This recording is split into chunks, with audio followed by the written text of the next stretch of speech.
Communiqué de la Présidence de la République. Le Président de la République, Son Excellence M. Alassane Ouattara, a procédé ce vendredi 6 octobre 2023, conformément à l'article 70 de la Constitution, à la signature d'un décret mettant fin aux fonctions du Premier ministre, chef du gouvernement, ainsi qu'à celles des membres du gouvernement. Le Président de la République exprime sa gratitude au Premier ministre Patrick Achi et à l'ensemble des membres du gouvernement pour leur engagement au service de la nation au cours de ces dernières années.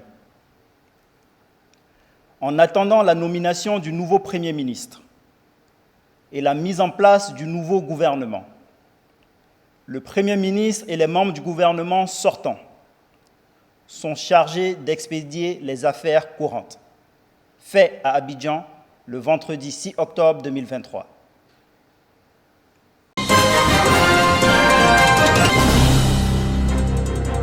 Amadou Koulibaly, porte-parole du gouvernement, échange avec un public depuis l'espace. Youssouf Kouyaté, directeur général de la police nationale, vêtu d'une combinaison spatiale. La vidéo et l'image sont en réalité des créativités de l'intelligence artificielle. Ne croyez pas à tout ce que vous voyez en ligne. Pour aider les internautes à mieux discerner le vrai du faux, le ministère de la Communication et de l'Économie numérique a diligenté une étude sur un échantillon d'environ 1500 utilisateurs des médias sociaux. 73% de nos concitoyens utilisent leur téléphone ou leur ordinateur portable pour se connecter en ligne.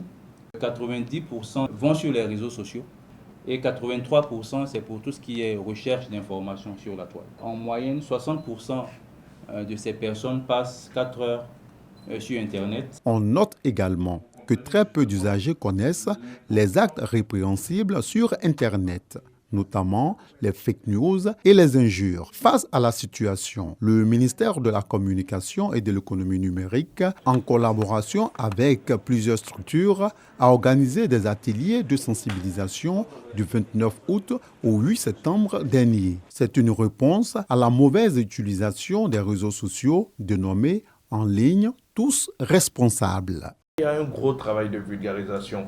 Cette étude nous permet de nous en rendre compte. La connaissance de la PLCC est très limitée. La connaissance de la DITT est très limitée. Nous devons arriver au-delà de tous ceux qui travaillent avec l'administration, mais au niveau de la population dans l'ensemble, faire en sorte que ces structures-là soient connues et que les usagers n'hésitent pas à porter plainte. Lorsque vous avez plus de 25 000 followers, vous n'êtes plus dans une conversation privée. Vous devez vous conformer aux règles d'éthique et de déontologie de la presse, au risque d'être sous sanction. Leur faire connaître ces textes, mais également leur faire connaître tout le dispositif qui existe pour les accompagner au cas où ils sont victimes. Près de 1400 internautes ont été formés sur les compétences numériques essentielles. Seulement 4% des usagers font confiance aux informations diffusées sur Internet. La bonne nouvelle de cette rencontre bilan, la télévision et la radio demeurent les meilleurs médias de fact-checking.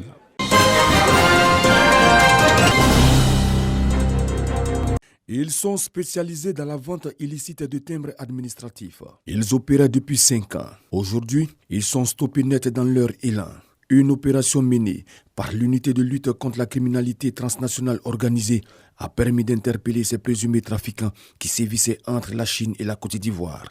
Ils ont été pris grâce à un élément d'immersion qui a établi le contact à l'effet de procéder à l'achat de 100 feuilles de timbres administratifs pour un montant de 120 000 francs CFA à livrer au carrefour sapeurs-pompiers dans la commune de Yopougon. On me procure les timbres en Chine.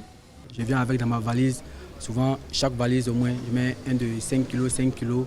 5 kg, ça équivaut à 350 pièces par... Avec 5 kg, 350 pièces par valise. Voilà. Puis je sors. Quand je sors, je remets à mon ami. Quand lui l'amène, la marchandise, il voit son frère me donne ce que moi il peut recevoir.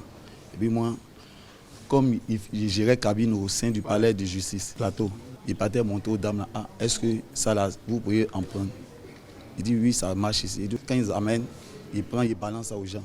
Cette opération a donc permis à l'unité de lutte contre la criminalité transnationale organisée de saisir 8 376 timbres fiscaux et municipaux d'une valeur de 13 359 000 francs CFA. En effet, ce sont plusieurs centaines de millions de francs CFA en timbres administratifs qui sont écoulés sur toute l'étendue du territoire national en complicité avec certains agents administratifs. Les enquêtes sont en cours pour démanteler ce réseau de trafiquants.